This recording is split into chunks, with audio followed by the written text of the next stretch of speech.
the 4-day work week for me has never been a concession or a perk or a giveaway. This is a very powerful, life-changing incentive.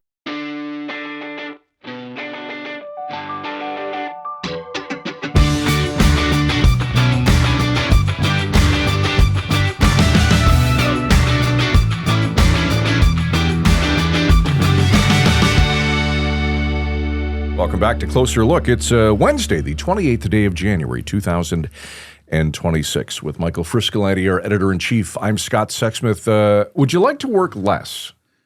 Who wouldn't? I know, dumb question, right? That's an obvious question. Yeah, who wouldn't? We had Joe O'Connor on almost 2 years ago from the Work Time Reduction Center. He's pushing do more in 4. That was always the his slogan. thing. Yeah. Now he's got a new book out. Yes. So he's serious. And he's been talking to some serious people, including Bill Gates, apparently. Absolutely, yeah. No, it is a trend. We've seen it. This 4-day work week kind of taken off, and some communities in Ontario have tried it, some companies. And the point is you don't work less and get paid less. You work 4 days, right, 80% of the time, but still get 100% pay. Yeah. The idea is that you focus on being productive in those times, and then that work-life balance pays off. You work a little harder in those 4 days, get everything done. You get that 3-day weekend. And to be clear, it doesn't mean that you're working a 10-hour day. No. 4 days a week to hit that magic number of 40 you're still hours. working those 8-hour days. You are, because let's be honest. I mean, does anybody really, from the minute you walk in the door till the minute you walk out the door, come on. Just me. I'm the only Well, I mean, you and Derek. Me and Derek. The only one, yeah.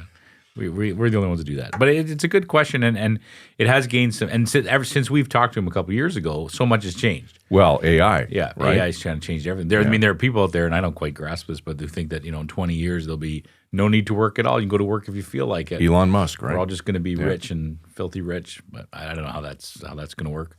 And obviously, the other question is this doesn't work in every industry. If you're a farmer, you're not going to be like, okay, of course, yeah, I'm going to take Friday, Saturday, Sunday off. That's right. I'll see you cows on Monday. But that's not going to work. Milk yourselves. That's right. That's not going to work. So there's some industries. I wonder if it's going to create work envy among the people. And then for the generation that's just starting out in college or university now, or will be soon, the question would be: is that part of your mindset? Like, are you going to try to find a career where you're going to get 3-day weekends every weekend? Absolutely. Lots of questions. So the first question with that generation is, okay, can I work remotely? And then the second, the follow up to that is, is this a 4-day work week? Yeah, soon's going to be, can I work at all? Can we get fast tracked to that Elon Musk vision? Well, to be clear, we want to keep working. Anyways. The three of us in this room, just putting that out. So Joe's coming back on today. The real question for him is he must still be working 7 days a week because he's pushing a new book. He's trying to get other Exactly. There's no way he's working 40 hours a week over 4 days. We're being told to work faster than ever, and thanks to things like advancements in AI, a lot of us are actually getting more done in less time.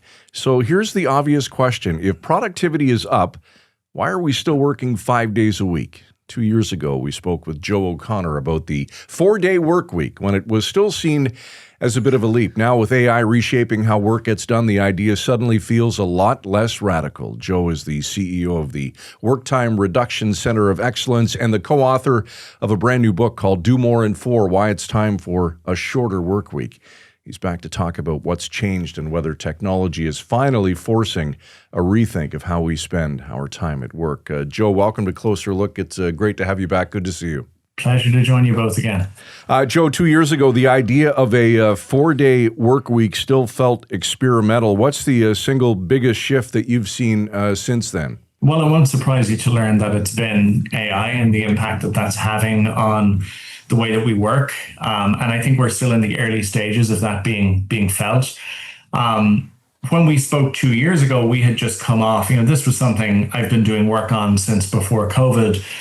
And it was really considered a very radical niche idea back then. We had some governments experimenting with this. We had some enterprises who had implemented it, but it was very, very, very, very niche. Post-COVID, we had a couple of years where we saw exponential growth in organizations doing this, partly because of the demand from the workforce for more flexibility, more balance. This becoming something that I think, particularly for younger generations, is something that is even more important than it has been for quite some time. And also the fact that employers were dealing with a very tight talent market and we're more open-minded to trying new ways of working, experimenting with new things.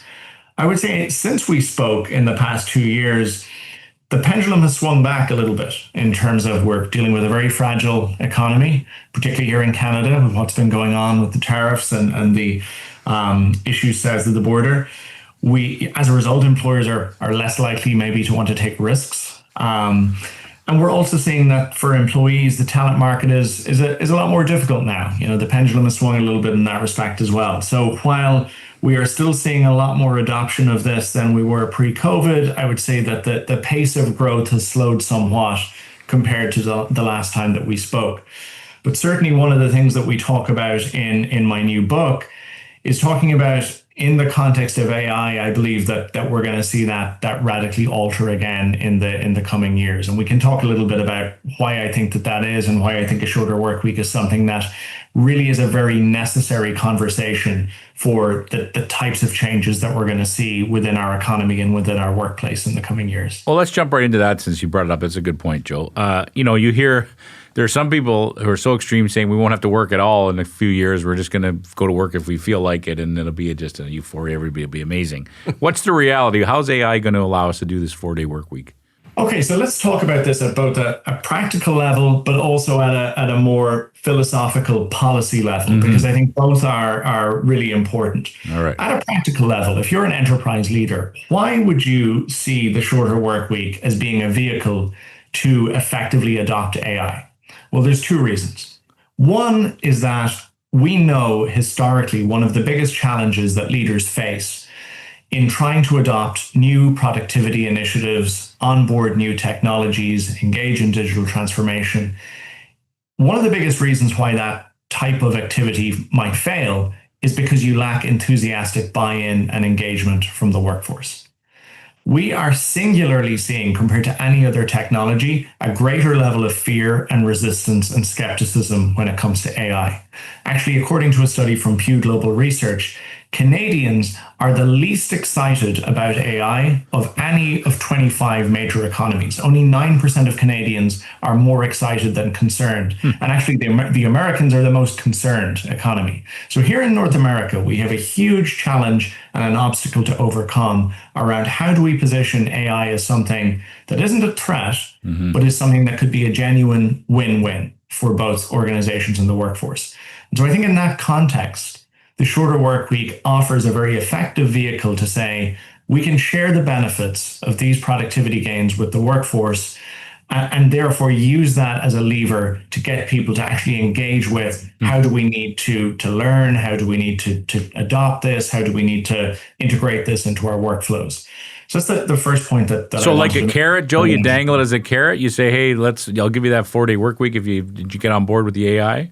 Absolutely. And I mean, I think we spoke about this a little bit the last time I was on, but the 4-day work week for me has never been a concession or a perk or a giveaway. This is a very powerful, life-changing incentive. And actually, in most modern businesses, the incentive structure is completely broken. And what I mean by that is that if you're a high performer that consistently finds new and better ways to do your work, is continuously finding new efficiencies, new innovations, to get things done better and quicker, what's the reward you get most of the time? More work, more tasks being loaded onto your plate. And then on the reverse scenario, if you're somebody that actually labors over your tasks and your workload, you take longer to do the same stuff, you work through your lunch breaks, you work into the evenings, you work into your weekends, often you're lauded and praised as being more promotable, more committed, more dedicated. And so we have this incentive misalignment that actually the 4-day work week can be a very effective strategic tool to get everyone pushing in the same direction, to make the pursuit of efficiency and innovation a kind of a shared mission that the workforce is completely bought into. Fascinating. Sorry, I cut you off. You were going to make your second point before I threw the carrot question out there. No problem. Yeah, the other point I was going to make is something that I think leaders increasingly are going to need to grapple with in the years ahead, and it's this. If you think about the impact that AI is going to have on the type of work that we do, I think about productivity as kind of a two-dimensional force. You've got efficiency, which is the speed and the volume of tasks and processes.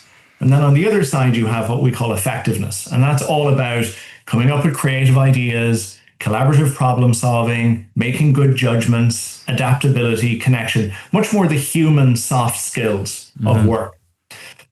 So in my view, the impact that AI is going to have on most jobs and most functions and most industries is that increasingly the efficiency parts of people's jobs are going to be outsourced to AI. We are not going to be able to compete or race against the machine when it comes to the speed and volume of tasks and processes. And so what that's going to mean is that the value creation for us in terms of the human workforce is going to shift towards those more qualitative parts of the job, those kind of effectiveness parts of the job. Those are not the types of things that you maximize with a hammer by saying we need people to work longer hours, we need to squeeze as much as possible out of people. Those are things that are cultivated by having people motivated, managing their energy, managing their focus, managing their well-being. The 4-day work week can be a really effective way to actually maximize all of those things that are going to be really critical for the future skills of the workforce. Joe, the critics will still say that fewer hours means less output. I know you don't agree with that, but what does the data tell us? Well, I think let's kind of parse that question in terms of fewer hours means more output. Traditionally, we've always defaulted back to this definition of productivity because it's what we've become accustomed to since the industrial era, and because it's very easy to calculate, which is you take the total numbers of hours worked and you divide it by output. And that made an awful lot of sense when most people were working on assembly lines and where the things that were most important were, reliability, consistency, punctuality, standardization. For most jobs today in our kind of knowledge-based digital economy, it's not as simple as that. Productivity is not just simply hours divided by output. If you take output for a knowledge worker, I could say I've had a week where I've produced a lot of outputs because I've attended a lot of useless meetings, produced a lot of useless reports that nobody's going to read. So the relationship between the output that we're producing and the goals that we're trying to achieve, the outcomes that we're trying to get at, is it's much less direct.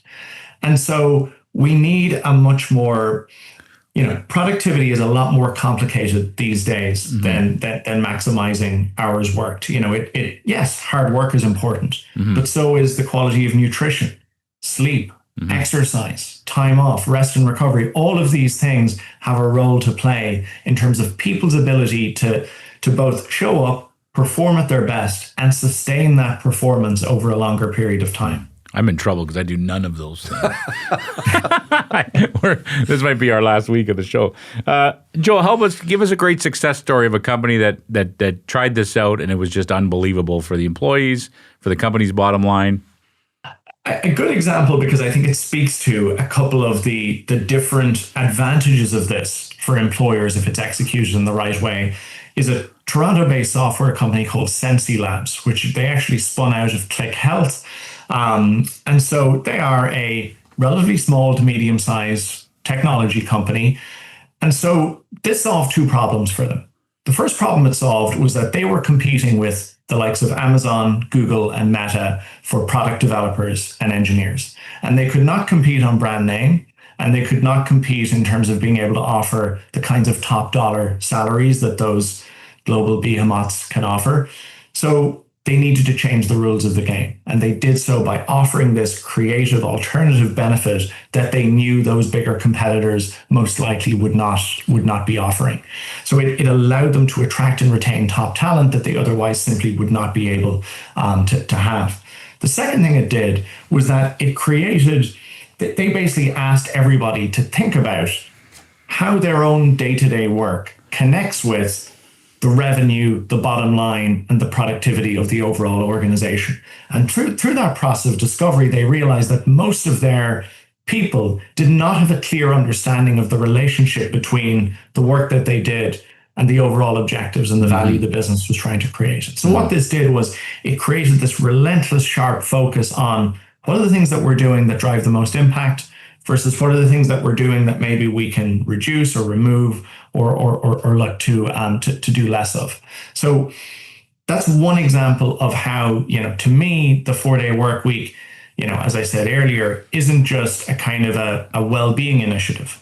This is something that actually, if it's designed and executed in the right way, can have a lot of benefits when it comes to embracing new technologies, creating incentives for productivity, and also recruiting and retaining the best talent.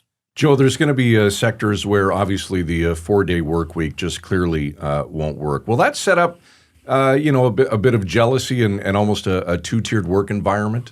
I think when we say that the 4-day work week won't work, we need to. So I agree that there's lots of industries, for example, where a 4-day work week where everyone has a universal day off won't work, because you need to maintain customer service across 5 days. And in many cases, for some of the companies I've worked with to implement a 4-day work weeks, the employees are working 4 days, but maybe the business could be operational for 6 or for 7. Mm-hmm. So those two things aren't necessarily the same. And I would say, if you take manufacturing is an area that a lot of people would say, I don't see how that could work. Mm-hmm. They kind of see it for desk work. Manufacturing, it's a lot more difficult to see. But I've worked with a couple of big manufacturers in the last few years, and just a few observations. First, even on the factory floor, the relationship between a unit hour of labor and productive output, because of technology, isn't quite as clear as it used to be 100 years ago. Secondly, if we think about this conversation around incentives, I've worked with organizations where machine operators, if they have the machine running during an hour, they are classified as being 100% productive for that hour. Now, they could be running 2 machines, maybe even 3 machines. They could be using the time while the machine is running to retool or to collaboratively problem solve with their colleagues or to engage in quality control activities. But whether they do or they don't has no relationship as to what if the machine is running, they're 100% productive. So this problem in measurement and incentivization exists even in those environments. And to give you one more example, I've seen in those organizations where teams that rely on overtime as part of their core salary package. So, if you have a custom and practice where typically speaking you get 15-20% of overtime, then what does that create? It creates a perverse incentive for people to actually say, I'm going to leave certain jobs on the board. I'm not going to start certain things at 3 or 4 o'clock in the day because I'm going to need to do that job as part of the overtime that I expect to work at the weekend. So this is just to give you an example of how even in those types of settings, if you are creative and intentional about how you design it, you can absolutely use time as a way to drive efficiency. It may not look like the same as a 4-day work week in an advertising agency, but the same principle absolutely still applies. It's fascinating. Mm-hmm. Here's the $1 million question, Joe. Did you only work 4 days a week on the book? I don't think I even worked 4 days a week on the book. I was fortunate. I was collaborating with a wonderful journalist called Jared Lindzon, who writes for Fast Company, Globe and Mail, Toronto Star, and we had a good system going where I would throw ideas and research and thoughts on a page, and he would make it sound really good. So, that's great. I feel I kind of had a bit of a cheat shortcut to becoming a published author by virtue of working with Joe. That's great. All right, Joe, if you had 60 seconds to convince a CEO that this is the way to go, what's your elevator pitch? Can I use the time differently? Sure. I'm gonna use the time to convince Canadian policymakers why they need to be thinking about this issue. We have seen in the US, but all over the Western world, how we've seen once trusted institutions being turned away from, and how populist far-right movements are gaining traction. And if you kind of look at the analysis of why that's happened, most, political economists would say it's because of people feeling left behind by the last great advances in globalization and digitalization. It's because people felt that, they didn't share in the gains as those kind of, as our economy was reshaped, these people didn't share in the spoils. We have an even more transformative force coming at us like a steam train in the form of AI. And if we don't think about how do we not make the same mistake again? How do we make sure that the workforce as a whole shares in the benefit of this technological advancement and these productivity gains? I think that there are serious long-run consequences for employment, for our tax base, for social cohesion. And so for me, a 4-day work week is a very tangible, very universally valuable, very meaningful thing that should be the starting point for how do we make sure that everyone benefits from the AI revolution? It's fascinating. Joe, you guys sat down with Bill Gates, I understand, as part of the research for the book. What was that like? It was a lot of fun. Again, we were fortunate. Jared was actually speaking to him in the context of Bill's book, and Bill was very gracious in agreeing to talk to us a little bit because he had predicted.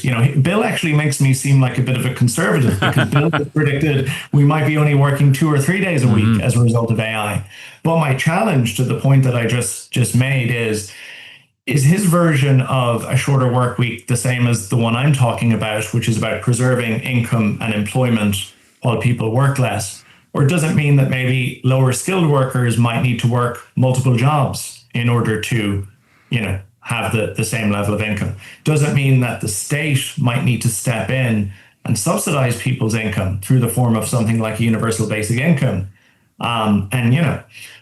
Again, we talked a little bit about the situation in the United States. I'm not sure how much the current Republican administration would love the idea of private companies like Microsoft and others who are benefiting hugely from AI, effectively passing over the bill to the public sector and to the state in the form of a UBI. So to me, if those are the types of alternatives we're dealing with, a shorter work week feels like a much more fair and equitable way to move forward. Real quickly, Joe, I know you have to go, but just to build on that, how do we make sure that there's a large segment of the population that isn't left behind by all these huge changes? It's for me, I'm in the workforce in the middle of my career, but it's overwhelming just hearing about these changes coming at us so fast. How do we ensure that so many people aren't left behind? Yeah, I mean, I've followed the elections in Canada, the US, the UK, and my home country of Ireland in the last couple of years. And I have despaired at the fact that I don't know if AI was even a top 10 issue for debate, when there is nothing else that is going to transform our societies and economies in the way that this will. I mean, it's a big question. Where I would start is the reality that most CEOs are facing in enterprises right now is they have two choices. We can either use the time savings and the efficiencies from AI to create cost savings in the form of reduced headcount, where we do the same with less resource, or we can choose a different path where we seek to create more value with the same resource by investing AI in the workforce.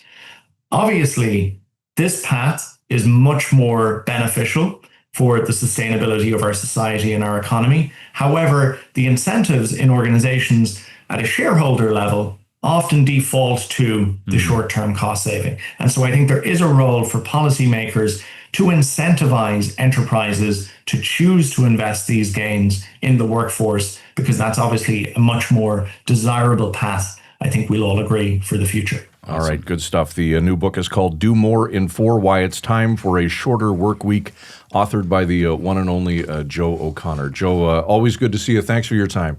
Great to see you both. Take care, folks. Always good to have a conversation about doing more in 4 with Joe. I'd be happy if in the summer it was a 4-day work week. Yeah. In the winter, a 6-day work week. Winters, man. Don't get me going. I'm just so done with it. It's pretty depressing out there. This is the best room to be in because you can't see the crap that's going on outside. That's right. Right? That's you right. don't know how cold it is. You don't know how much snow is falling. So this is ideal. It's true. I really enjoy talking to Joe, too. That's the second time we've had him on. And so much has changed even since the time we had him on a couple of years ago. Yeah. And I don't know how all these chips are going to fall in the end in terms of, AI is going to have a massive impact on how we live our lives. A decade from now, it's going to be totally different. And it's going to impact the workplace in ways we can't even imagine, to be honest. And these people like Joe and others who think deeply about this won't even know for sure how it's all going to pan out. But the one thing's for certain, things are changing. I mean, we're a bit older, but if you're a young person in college or university right now, wouldn't want to be. The workplace is going to be different, but maybe it'll be amazing. Maybe, it could be. Who knows? Well, and you brought it up off the top, the concept of 10 years from now not even having to work. And it was actually Elon Musk that said that. He predicted that within 10 to 20 years, advancements in AI and robotics will make traditional employment optional. Optional, yeah. I don't know how we pay for anything. That's what I'm wondering. But it'd be a communist state. But also him mentioning Bill Gates reminded me, Bill Gates has said that as well. 2 to 3 day work week will be the norm. I don't know how that's going to pan out. But it is interesting to talk about. Maybe at least give you something to shoot for. Yeah. I do think, like I said, I don't know if we said this before we jumped on the air, but if you're a young person coming up through the workforce, these are going to be things you're going to think about. We've talked to experts about how remote work is now the big question. Do you want to be able to live wherever you want and work remotely? Yes. Yeah. The 4-day work week will be part of it too, because you'll have that different offer. Well, I can get a little more money here, but I can work 4 days a week here. That's a whole different animal. So it'll be interesting. And we're stuck in here, right? Here. It's not like we can do the remote work. 7 days a week, 365 days a year. Until we launch Jamaica today. That's right. That's right. We don't even know it's all out like solitary confinement. We don't even know what day it is out there. We really don't. You said it off the top, but I don't know if it's accurate. Yeah, it's not. It's like a dart, right? Just throw it and see where it lands. Okay, closer look at villagemedia.ca. What do you think? 4-day work week? Could we do it? Let us know. We'd love to hear your thoughts. And of course, sign up to receive our show sent right to your inbox through closerlookpodcast.ca. This evening's program is always produced by Derek Turner for Michael Friscolanti, our editor-in-chief here at Village Media. I'm Scott Sexsmith. Thanks for watching. See you tomorrow night at 7 right here on Closer Look. Frisco and Scott's Wardrobe provided in part by Moores, Sault Ste. Marie.